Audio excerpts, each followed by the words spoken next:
Hello friends, welcome to science magnet. दोस्तों कैसे हैं आप लोग सभी? आई होप सभी अच्छे हैं, शानदार हैं, जानदार हैं। दोस्तों स्टार्ट करते हैं आज का सेशन ग्रेविटेशन का पार्ट नंबर 2। सभी आप लोग जुड़ जाइए, ठीक है।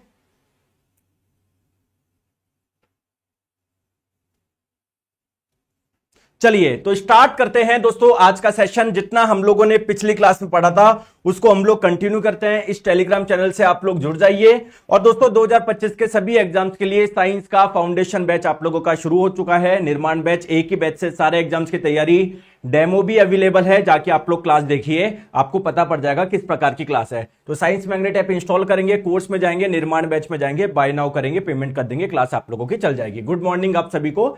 चलिए दोस्तों स्टार्ट करते हैं आज की क्लास। चलिए आज हम लोग समझते हैं दोस्तों एस्केप वेलोसिटी यानी पलायन वेग क्या होता है। क्या होता है पलायन वेग, कोई बताएगा?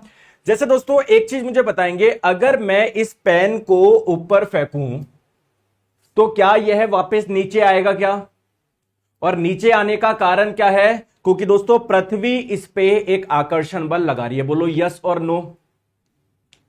दोस्तों अगर मैं बहुत ज्यादा वेग से फेंकूं तो क्या होगा? थोड़ा ज्यादा समय लगेगा लेकिन आएगी ये पृथ्वी पर ही वापस। बोलो यस और नो।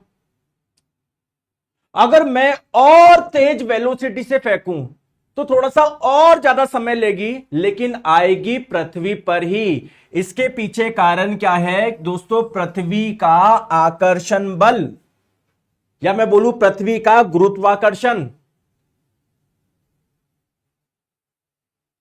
अब आप लोग मुझे एक चीज बताएंगे, लेकिन अगर किसी वस्तु को मैं इतने वेलोसिटी से फेंकूं, इतने तेज वेग से फेंकूं कि वापस लौट के आए नहीं पृथ्वी पर, इसी वेलोसिटी को बोलेंगे एस्केप वेलोसिटी यानी पलायन वेग।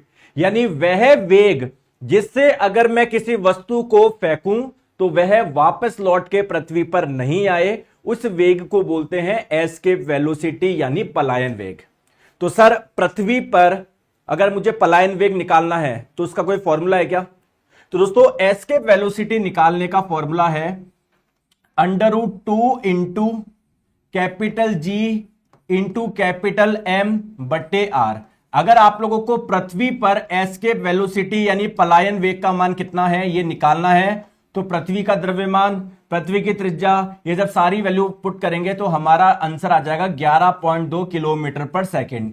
यानी किसी भी वस्तु को अगर आप लोग इस वेग से फेंकोगे तो वो कभी भी लौट के वापस नहीं आएगी। चाहे वो कोई पत्थर हो, चाहे कोई एक पेन हो, चाहे बॉल हो, अगर किसी को आप लोग इतना वेग दोगे, इस वेग से फेंकोगे तो वह वापस लौट के नहीं आएगी। दोस्तों इसी वेलोसिटी को बोलते हैं एस्केप वेलोसिटी यानी पलायन वेग। आ गई बात समझ में? दोस्तों ये मिनिमम वेलोसिटी है, ये न्यूनतम वेग है। मतलब इतना तो आप लोगों को देना ही है, इससे ज्यादा दोगे तब भी आप लोगों का क्या होगा? लौट के नहीं आएगी। लेकिन इससे अगर आप लोग कम वेग दोगे तो होगा क्या दोस्तों? थोड़ा सा टाइम लेगी लेकिन वापस लौट के आ जाएगी। अब दोस्तों अब आप एक चीज मुझे बताएंगे, जैसे मान लीजिए आप लोग चंद्रमा पे चले गए, मून पे चले गए, चंद्रमा पर जाके आप लोग इस पेन को ऊपर फेंक रहे हो तो क्या वो भी नीचे आएगा क्या? चंद्रमा की ओर आएगा क्या?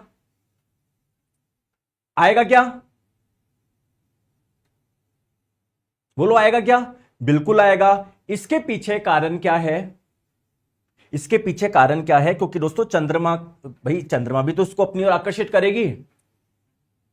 तो अब क्वेश्चन है कि अगर मैं किसी वस्तु को ऊपर फेंकना चाहूं और चाहूं कि वापस लौट के नहीं आए तो उसे एस्केप वेलोसिटी बोलेंगे ना, पलायन वेग। तो चंद्रमा पर पलायन वेग का मान क्या होगा? पृथ्वी से ज्यादा होगा या कम होगा? बताइए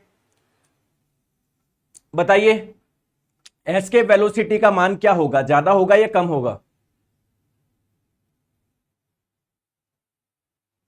दोस्तों वहां पर कम होगा। कारण क्या है? क्योंकि मून बहुत छोटा है अर्थ के कंपेयर में, तो उसका आकर्षण बल, इसका अट्रैक्शन फोर्स इतना ज्यादा नहीं लगाएगी है। तो किसी वस्तु को कम वेग में दोगे तब भी आप लोगों का ये चंद्रमा के आकर्षण बल को आकर्षण क्षेत्र को छोड़ के चल जाएगी। तो दोस्तों एस्केप वेलोसिटी अगर आप लोगों को चंद्रमा पे निकालनी है तो मून पे निकालने के लिए आप लोग क्या करेंगे, चंद्रमा पे निकालने के लिए फॉर्मूला सेम है, बस इधर चंद्रमा का द्रव्यमान रखना है, चंद्रमा की त्रिज्या रखनी है, तो आप लोगों की जो वैल्यू आ जाएगी वो लगभग 2.4 किलोमीटर पर सेकंड आ जाएगी। ठीक है, ऐसे ही दोस्तों अगर बात करें अलग अलग ग्रह के लिए अलग अलग होती है। आप लोग दोस्तों केवल पृथ्वी का जो मैंने बता दिया 11.2 किलोमीटर पर सेकंड और एक चंद्रमा का आप लोग ध्यान रखिए, बाकी सबका मैंने बता दिया, इसके याद रखने की आवश्यकता नहीं है। आप लोग केवल चंद्रमा का और किसका याद रखेंगे, अर्थ का ध्यान रखेंगे। क्लियर है? ठीक है, आ जाओ चलिए अब बात करते हैं दोस्तों, ये तो हो गया हमारा ग्रेविटेशन। इसी चैप्टर में आप लोगों को और भी चीजें पढ़नी होती है, जैसे थ्रस्ट क्या होता है, प्रेशर क्या होता है। आइए दोस्तों समझते हैं। सबसे पहले थ्रस्ट यानी प्रणोद, इसको हिंदी में बोलते हैं, क्या होता है बताओ। सर जी आप जम्मू कश्मीर नहीं जाना घूमने? हाँ भाई नहीं जाएंगे, वैसे मैं जा चुका यार। ठीक है चलिए, तो थ्रस्ट यानी प्रणोद क्या होता है दोस्तों। थ्रस्ट क्या है, एक प्रकार का फोर्स यानी बल है। तो फिर सर ये थ्रस्ट इसको अलग नाम क्यों दिया है?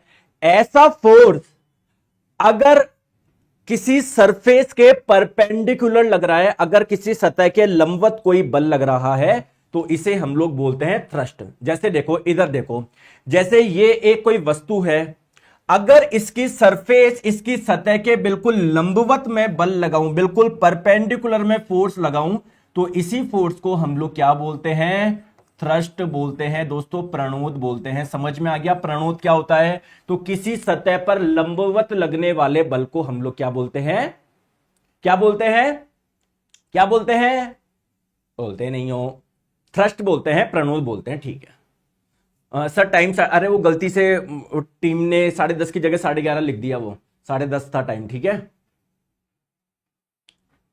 आगे बात समझ में।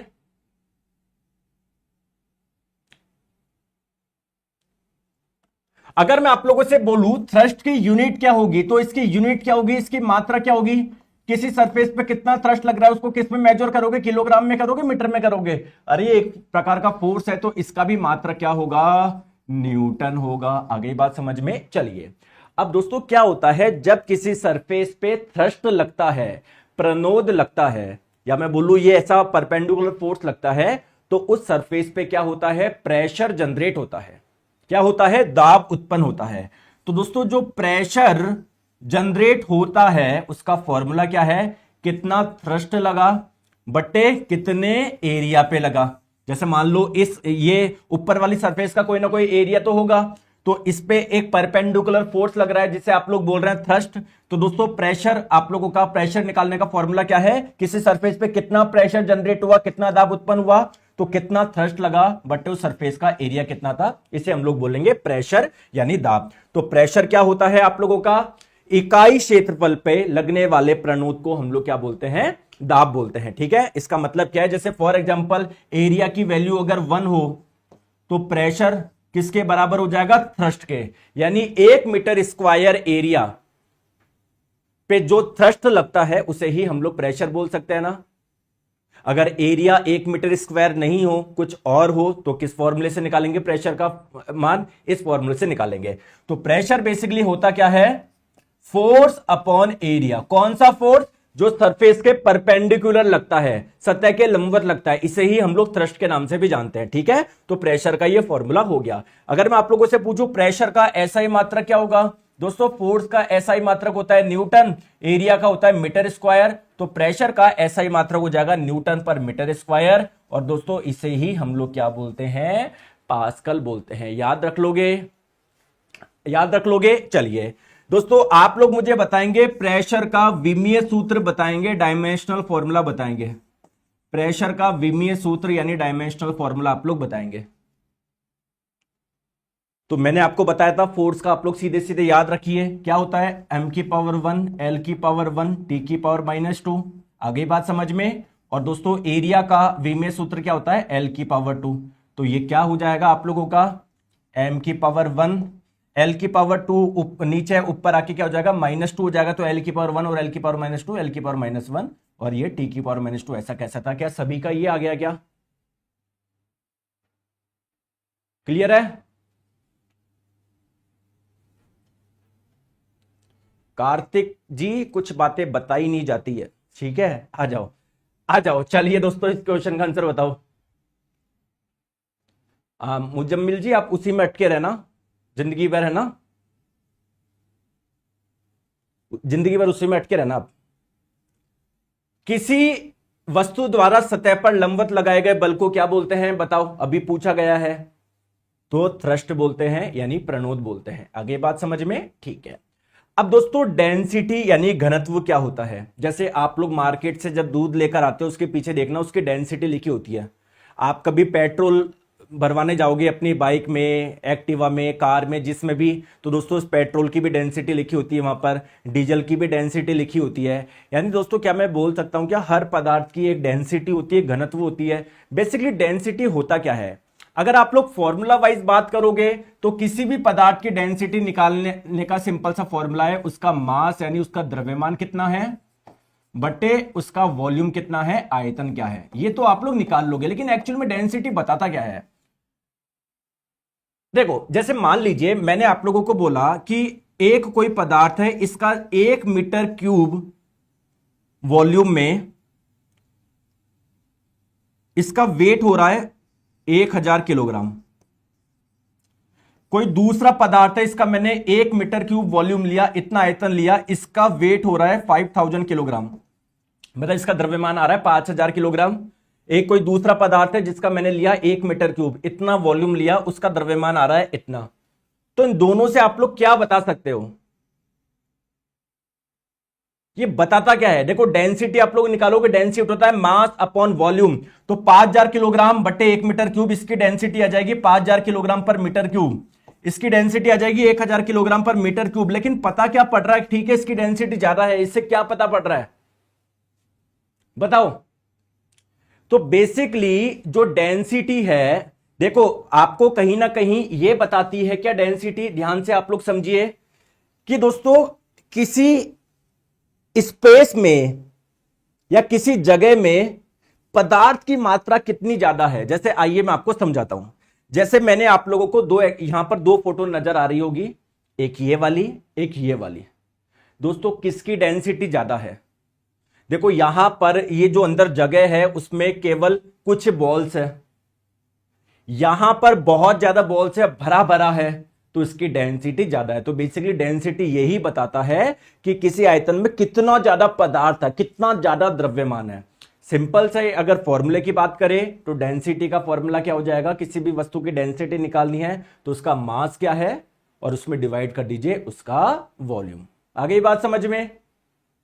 दोस्तों पानी की डेंसिटी कितनी होती है आप लोगों को पता है? पानी की डेंसिटी होती है 1000 किलोग्राम पर मीटर क्यूब। इसका मतलब क्या है? अगर 1 मीटर क्यूब इतना वॉल्यूम लोगे वाटर का, पानी का इतना आयतन लोगे, तो उस पानी का द्रव्यमान कितना आएगा? 1000 किलोग्राम आएगा। इसका मतलब ये है। आई बात समझ में? क्लियर है? क्लियर है? आ जाओ। चलिए अब दोस्तों बात करते हैं, इसी से मिलता जुलता टर्म है रिलेटिव डेंसिटी यानी आपेक्षिक घनत्व। सर रिलेटिव डेंसिटी क्या होता है? किसी भी पदार्थ की रिलेटिव डेंसिटी कैसे निकालता है? रिलेटिव का मतलब किसी के रिलेटिव, किसी के रेस्पेक्ट में, किसी के सापेक्ष निकाल रहे हैं हम। किसके सापेक्ष निकालते हैं? पानी के सापेक्ष। मैं आपको समझाता हूं दोस्तों, किसी भी पदार्थ के रिलेटिव डेंसिटी निकालना है, आपेक्षिक घनत्व निकालना है, तो आपको क्या करना है? उस पदार्थ का घनत्व लेना है, उस पदार्थ का घनत्व लेना है और इसमें भाग लगा देना है पानी के घनत्व से। क्लियर है? एक एग्जांपल हम बताते हैं। मैंने आप लोगों को बोला मरकरी, जिसे हिंदी में पारा बोलता है, मरकरी। दोस्तों मरकरी की डेंसिटी होती है 13600 किलोग्राम पर मीटर क्यूब। चलिए दोस्तों इस मरकरी की रिलेटिव डेंसिटी बताओ, आपेक्षिक घनत्व बताओ, जल्दी से बताओ क्या होगा। तो किस पदार्थ का निकालने जा रहा हूं? मरकरी का, पारे का। इसकी डेंसिटी कितनी है? 13600 किलोग्राम पर मीटर क्यूब। पानी की कितनी होती है? 1000 होती है, 1000 किलोग्राम पर मीटर क्यूब। ये किलोग्राम पर मीटर क्यूब से कट गया, 13600 बटे 1000 कितना हो गया? 13.6। तो इसकी रिलेटिव डेंसिटी क्या आ गई? 13.6। अगर मैं आप लोगों से पूछूं रिलेटिव डेंसिटी की यूनिट क्या होती है, तो आप लोग बोलोगे इसकी कोई यूनिट नहीं होती, इसका कोई मात्रक नहीं होता है। आ गई बात समझ में? क्लियर है? थोड़ा सा आया समझ में?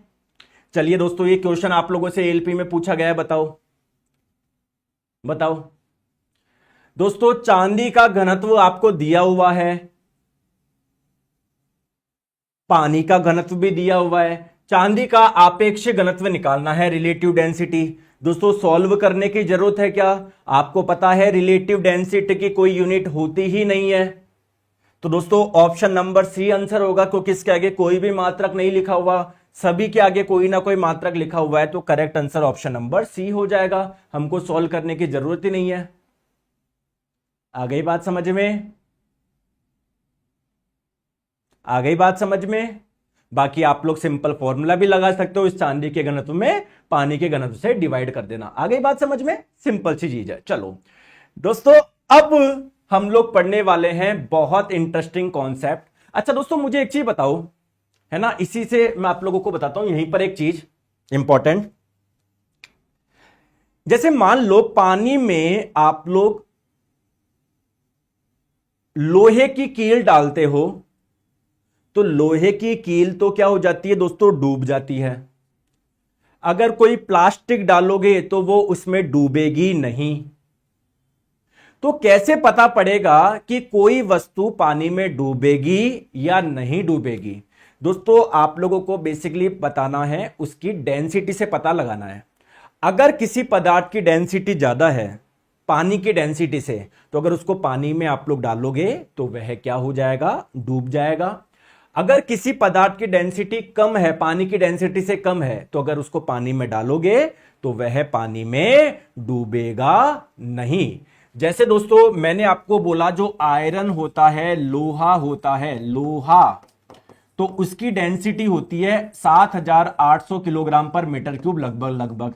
आप लोग मुझे बताएंगे क्या ये पानी में डूबेगा या नहीं डूबेगा? सर इसकी डेंसिटी 1000 से ज्यादा है, पानी से ज्यादा है, तो यह डूब जाएगा। दोस्तों दूसरी बात, दोस्तों मैंने बोला कि कोई एक पदार्थ है, इसकी डेंसिटी है, या ऑयल, कोई तेल है, कोई ऑयल है, कोई तेल है, इसकी डेंसिटी है 800 किलोग्राम पर मीटर क्यूब, तो क्या होगा? ये पानी में डूबेगा नहीं, ऊपर ही रहेगा, पानी की सतह के ऊपर ही रहेगा। आ गई बात समझ में? यहां तक चीजें क्लियर है? बिल्कुल सर, चीजें क्लियर है। अब दोस्तों हम लोग चलते हैं एक नए कॉन्सेप्ट की ओर, जिसे बोलते हैं बायंसी फोर्स, यानी उत्प्लावन बल। ये उत्प्लावन बल क्या होता है? आइए इसको समझने से पहले एक एक्सपेरिमेंट करेंगे। दोस्तों आपके पास में मान लीजिए हाथ में कोई पत्थर है, पत्थर है हाथ में, आपके हाथ में क्या है? कोई एक पत्थर है। दोस्तों ये पत्थर है 2 किलो का, तो इसका वेट यानी भार क्या होगा? तो वेट यानी भार क्या होगा? भार कैसे निकालते हैं? m इंटू जी। तो m का मान है 2, स्मॉल g का मान वैसे तो 9.8 होता है, आप लोग 10 मान लो, तो आप लोग बोलोगे सर इसका भार क्या है? 20 न्यूटन है। तो ये 20 न्यूटन का फोर्स इस पत्थर को नीचे लाने की कोशिश करेगा। ठीक है, आ गई बात समझ में? नहीं कान्हा गौतम, नहीं आएगा तुम्हारा। एक बच्चा बोल रहा सर मैं पढ़ रहा हूं तो मेरे पूरे मार्क्स आ जाएंगे, कि कहां से आ जाएंगे? कहां पढ़ रहे हो? वो तुमको लगता है कि तुम पढ़ रहे हो, तुम कुछ भी नहीं पढ़ रहे हो। पढ़ाई का मतलब ये नहीं है आके मुंह उठा के क्लास चला लेना और फिर कमेंट करते रहना। पढ़ाई करने का मतलब ये है जो यहां पर समझाया जाए वो हर एक चीज दिमाग में घुस जाए, और साथ में दोस्तों आपकी सारी चीजें आप लोगों को मेमोराइज हो, कंटेस्ट हो। मैं आपको बायोलॉजी करवा चुका हूं, भी एक क्वेश्चन पूछो ना आप नहीं बता पाओगे, मेरी गारंटी है। रोज मैं आपका टेस्ट लेता हूं, कभी क्या पूछ लेता हूं, कभी क्या, कोई भी नहीं बता पाता। मतलब कोई 5-7 बच्चे होते हैं जो बता पाते हैं, तो सिलेक्शन का यही तो रेशियो है, और क्या है।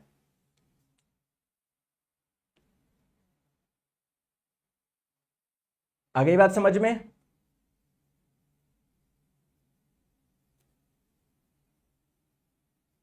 पूछू क्वेश्चन अभी? 1 सेकंड में बताना।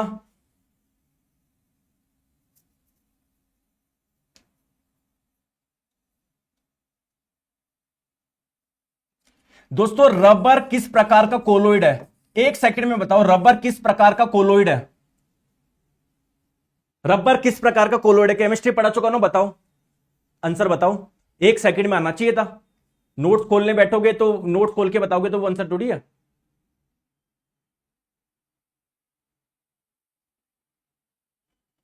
बताओ आंसर। देखो इतना टाइम लगा रहे हो।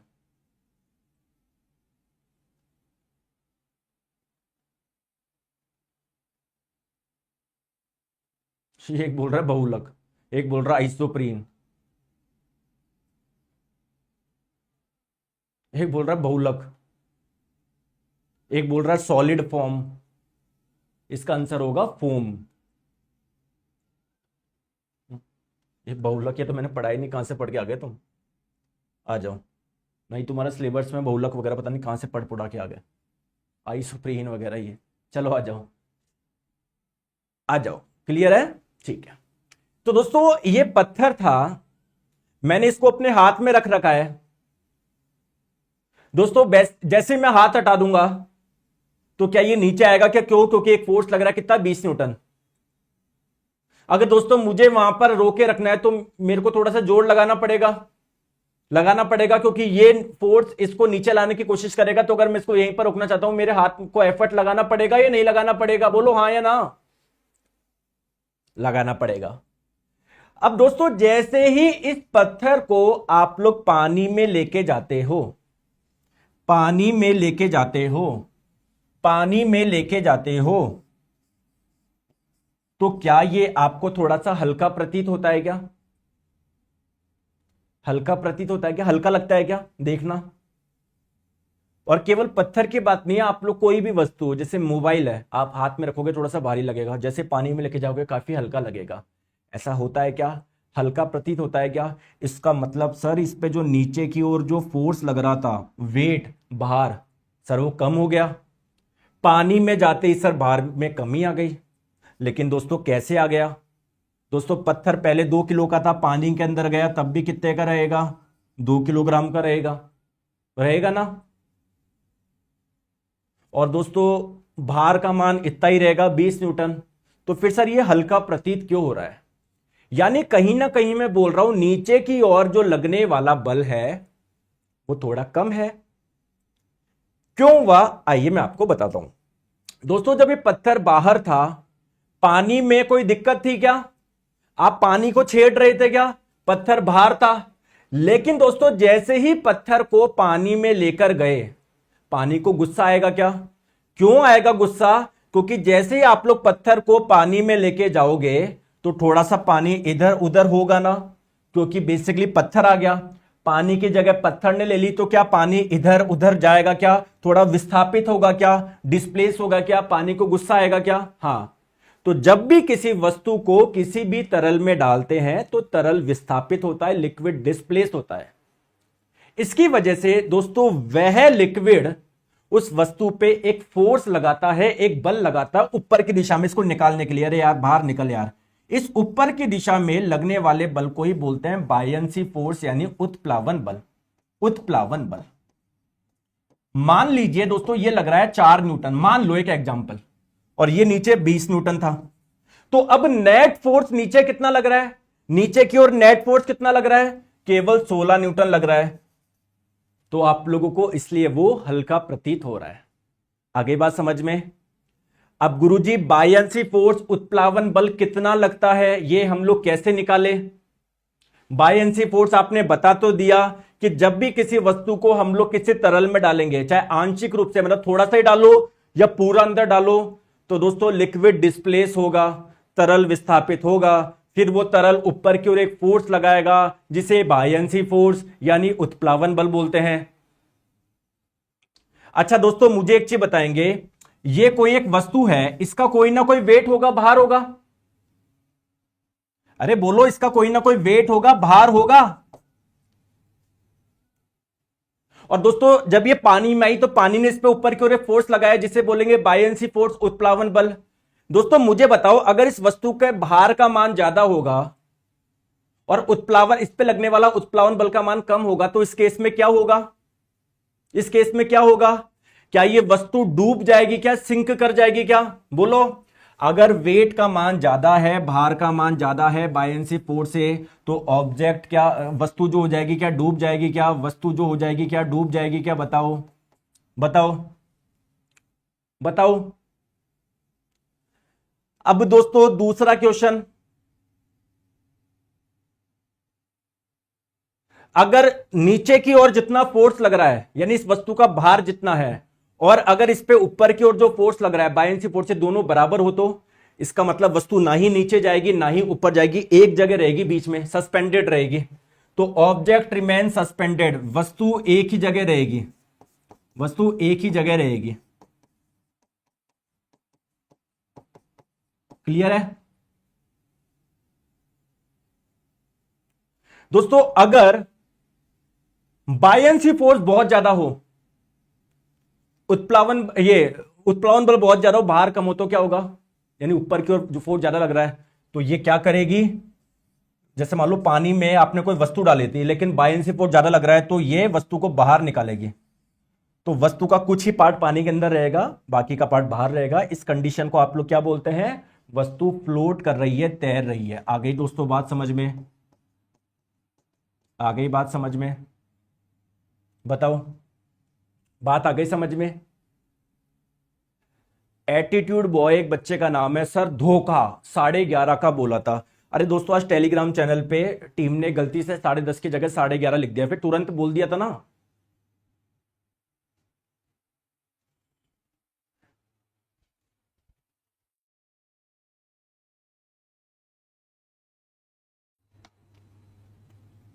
आ गई बात समझ में?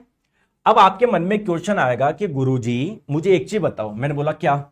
सर जैसे मान लो ये पानी है, ठीक है सर, इसमें मैंने कोई वस्तु डाली, सर इस पे बायएंसी फोर्स लगेगा क्या?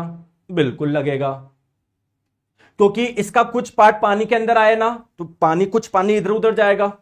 तो सर इस पे जो बायएंसी फोर्स लगेगा, उत्प्लावन बल लगेगा, वो कैसे निकाले सर, कैसे निकाले सर, मुझे तो आता ही नहीं है। तो दोस्तों बायएंसी फोर्स कितना लगता है, ये हम लोगों को एक व्यक्ति ने बताया जिनका नाम था आर्किमिडीज। आर्किमिडीज, क्लियर है दोस्तों? इन्होंने एक सिद्धांत दिया, एक प्रिंसिपल दिया, जिसमें बताया कि किसी वस्तु पे बायएंसी फोर्स यानी उत्प्लावन बल कितना लगता है।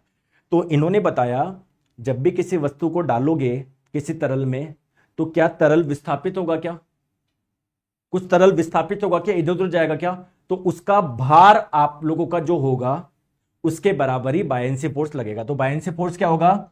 विस्थापित तरल का भार निकाल लो। अभी कराता हूं क्वेश्चन, टेंशन मतलब। विस्थापित तरल का भार, weight of displaced liquid. Clear? Question कराता हूं, टेंशन मतलब। देखते हैं कितने लोगों को बात समझ में आई, देखते हैं दोस्तों। मुझे एक चीज बताएंगे, यहां पानी भरा हुआ था, मैंने इसमें एक वस्तु डाल दी बहुत बड़ी, तो दोस्तों कुछ पानी क्या आ गया, मान लेता हूं कहां पर आ गया, बाहर आ गया। कितना आ गया? 2 किलो पानी बाहर आ गया। दोस्तों इस वस्तु को जब मैंने पानी पे डाली, तो क्या कुछ तरल विस्थापित हुआ क्या?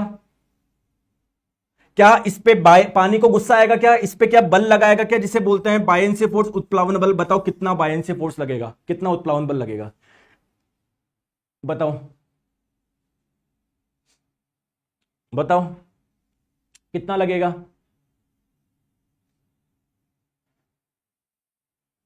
बताओ। अभी अभी मैंने बताया विस्थापित तरल का भार, कितना तरल विस्थापित हुआ? 2 किलो। ये तो द्रव्यमान है, इसका भार कैसे निकालोगे? m इंटू जी। m का मान है 2, स्मॉल जी का मान वैसे 9.8 होता है, 10 मान लो, तो कितना लगेगा? इस पे 20 न्यूटन का क्या लगेगा? बायएंसी फोर्स लगेगा। देखो आंसर दे रहे हैं 2 किलो। बताओ बताओ, अब आप बताओ। अभी अभी मैं बता रहा हूं, अभी भी सॉल्व नहीं कर पा रहे। चलो दोस्तों बताओ, पानी के द्वारा ऊपर की तरफ लगाया गया बल क्या कहलाता है? जब पानी में किसी वस्तु को डालोगे तो पानी एक बल लगाता है ऊपर की ओर, इसको क्या बोलते हैं? बायएंसी फोर्स यानी उत्प्लावन बल। चलिए बताओ, यदि कोई वस्तु डूबती है, डूब जाती है, तो वस्तु पर तरल द्वारा उत्प्लावन बल क्या होगा? काफी कम होगा। अगर ज्यादा होता तो क्या होता, डूबती नहीं। तो क्या है, भार से काफी कम है, भार काफी ज्यादा है, जिसकी वजह से वस्तु नीचे आ गई। दोस्तों आया मजा। अब मैं आप लोगों से कुछ बात करना चाहूंगा, कर लूं या नहीं करूं, कर लूं या नहीं करूं, कर लूं। देखो दोस्तों, कौन कौन से चैप्टर अपने बाकी है फिजिक्स में। क्या मात्रक एवं मापन अच्छे से पढ़ लिया, उसके बाद में दोस्तों आपने गति पढ़ लिया, उसके बाद में बल एवं गति के नियम पढ़ लिए,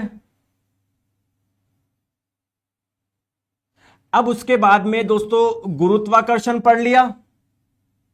अब दोस्तों कल पढ़ेंगे कार्य ऊर्जा एवं शक्ति, वर्क एनर्जी एंड पावर, कार्य ऊर्जा एवं शक्ति। आ गई बात समझ में। अब मेरे दोस्तों बात ध्यान से समझना, आज क्या तारीख है, 23 तारीख। आज डे कौन सा, कोई बता सकता है क्या डे? आज फोन में देखना पड़ेगा। आज वेडनेसडे है, बुधवार है। तो बेसिकली गुरुवार को हम लोग क्या करेंगे, गुरुवार को हम लोग क्या करेंगे, वर्क एनर्जी एंड पावर, छोटा सा चैप्टर एक क्लास में हो जाएगा। दोस्तों शुक्रवार को मैं आपको पढ़ाऊंगा साउंड यानी ध्वनि। लेकिन दोस्तों ध्वनि अभी मैंने आरआरबी जेईई इनका एग्जाम था ना, तो डिटेल में मैंने साउंड पढ़ाया था, थ्योरी। तो अब वहां जाके देख लोगे कि नहीं सर वीडियो वापस डालो, ढंग से अपलोड करो, आप ढूंढने बैठोगे दिक्कत हो जाएगी ना। तो दोस्तों साउंड यानी ध्वनि वापस आपको इसी प्लेलिस्ट में मिल जाएगा, उसी सेम टाइम पे हमारी क्लास होगी, ठीक है। साउंड यानी ध्वनि शुक्रवार को। आ गई बात समझ में, मेरी बात को ध्यान से समझ लो, क्लियर, बड़ी क्लास होगी, ठीक है।